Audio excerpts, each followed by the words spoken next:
Hello everyone and welcome to the Battle of the Beast summary of round 3. As you know, we've reached the end of round 3, rather recently actually. And this is just a summary saying who the last 10 beasts are. The strongest 10, let's say. But before I do that, I need to say, this is obviously a Battle of the Beast series, and this is with the older generation of beasts, as you may have known. That is series 1 to 13, where there are 6 beasts in each season.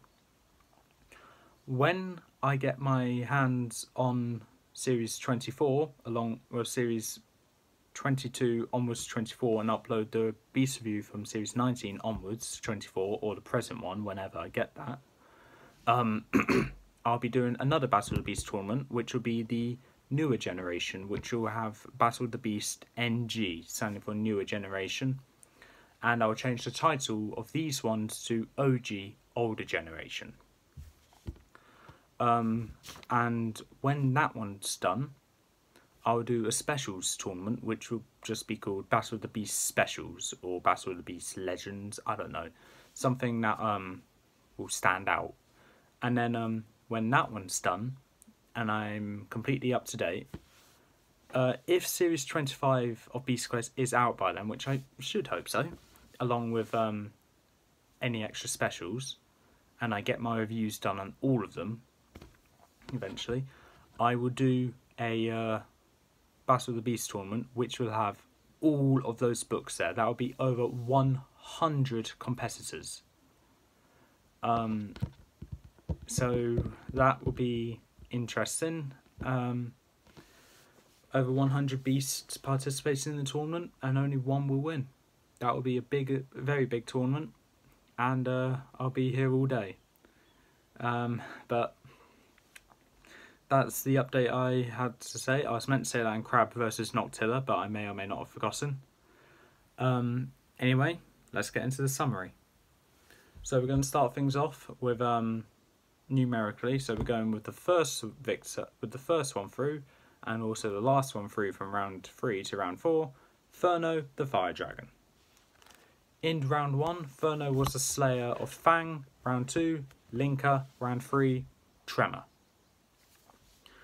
I think this one stands a really good chance of winning, as it is the OG beast, but just because it's an original beast, the first beast, it doesn't mean I'm just going to give it points where it goes like, oh, it could win because it's like original, everyone knows it. Yeah, so even though it may seem like I'll be doing that, I'm not. It just made it this far because I see it winning against Linka and Fang especially. Tremor, slightly more chance of Furno winning, so that's why he's through. The second beast through is Sultra the Stone Charmer. Now this beast is very widely known as the beast that turns literally every opponent she goes against to stone. In round 1, Sting, using her whip to break him in pieces. Round 2, Cobra, same thing. Round 3, Coron, same thing, but losing half of her whip. Anything else to say? Not really. She stands a really good chance of winning, and her ability basically means her opponents can't look her in the eye.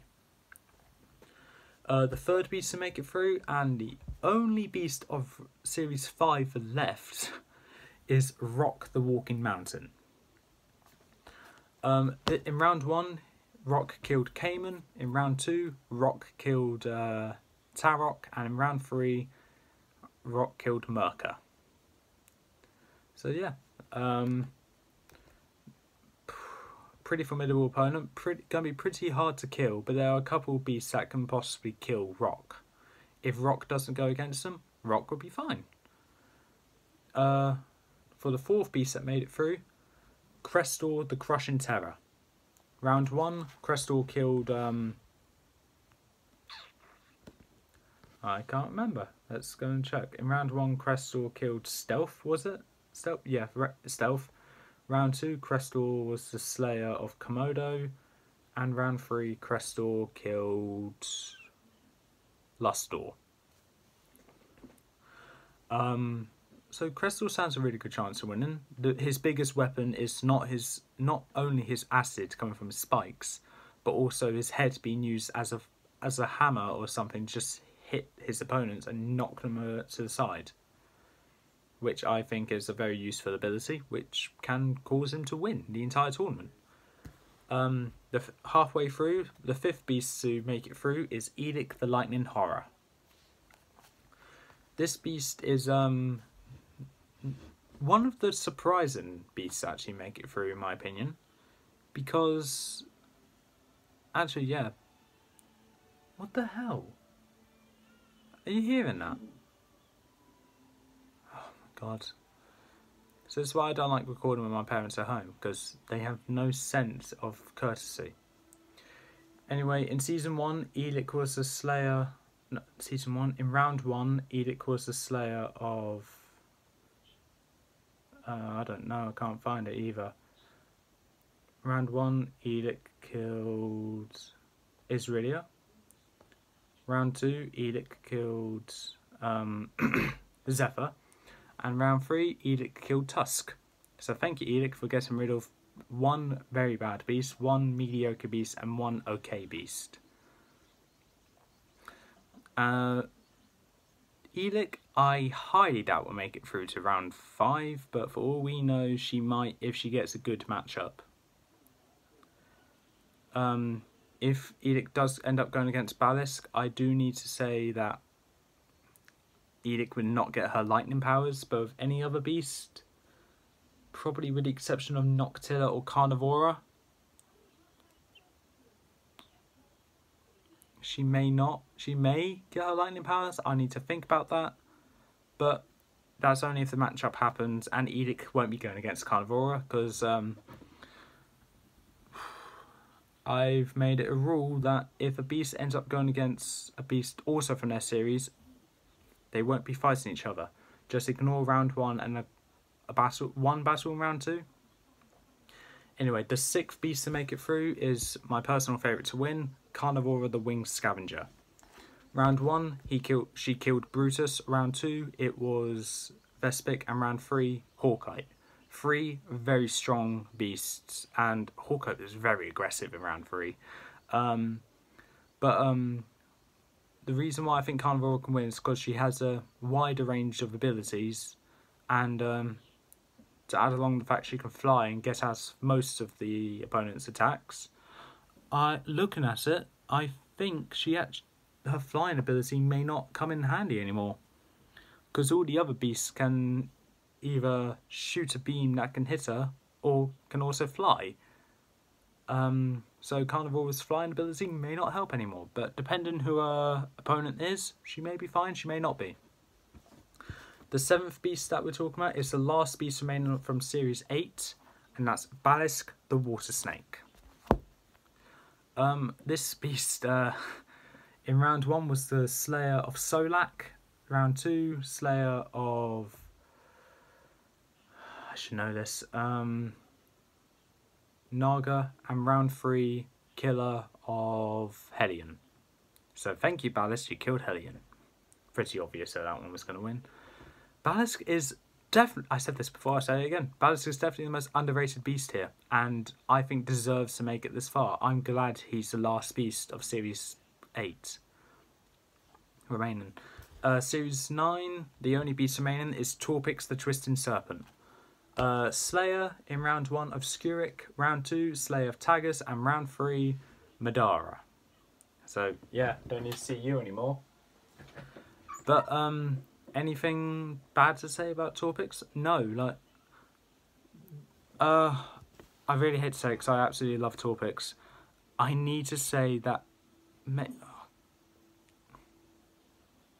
God, that's so annoying. The only bad thing I need to say about Torpix is that even though it does have a scaly armour, I don't think that will help it with most of his opponents, his competition. We're down to the last 2 remaining. We got Noctilla, the Death Owl, probably the most surprising beast to make it through in my opinion. But anyway, Noctilla's first opponent was Torno.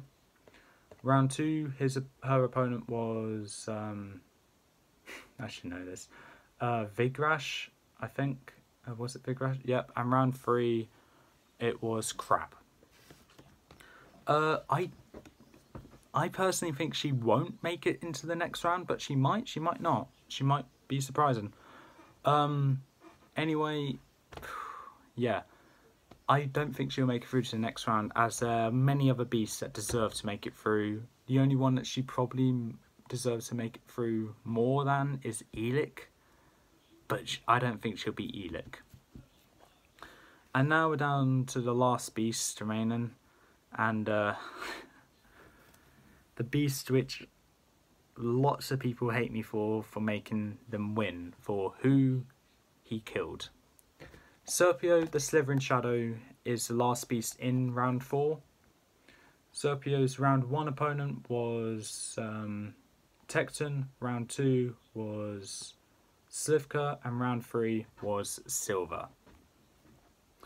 Serpio, even though it's from a bad series, I will admit it is a bad series. Series 11 is a very bad series. But I need to give credit where it's due. Serpio is a great beast. Like, it has a diverse amount of abilities. With it made of ice, it can take a hit. Like, the worst it can is just get chips from the damage. It has a strong bite. It can fly. It can shoot beams from its eye and tail, and it can use the arena against them. And also, since it's Serpentine, it has the height advantage most of the time and is very agile. But because it killed Silver, pretty much everyone wants Serpio to die now. It just depends on who Lucas, on who it goes against that Lucas randomizes it to. If Serpio is gonna die, the best opponent for Serpio to die to is either Furno, Rock, Crestor, or Torpix. Carnivora maybe as well. Noctilla as well, maybe. Sultra, I guess, maybe.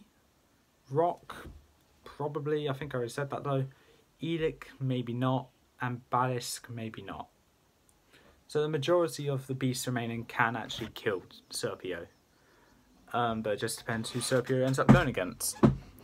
Anyway, from a text I got from Lucas shortly after the Silver versus Serpio, he said, "Next round you better have Serpio die in a pool of blood." Or, hold on, sorry, have the battle end with Serpio covered in blood or crimson. Okay. I said, yeah, okay. Depends what his matchup is. Anything else to say? No, Serpio, I don't think will be making it through to the next round. But anyway, now there are going to be no more Battle of the Beast episode until Lucas gives me the matchup and I have the time to do it. But with that being said, that's all for this time. If you like what you saw or heard, leave a like, leave a comment, don't forget to subscribe, press that notification bell down the corner below. Series 3 is finally eliminated from this tournament, thankfully, and I'll see you next time.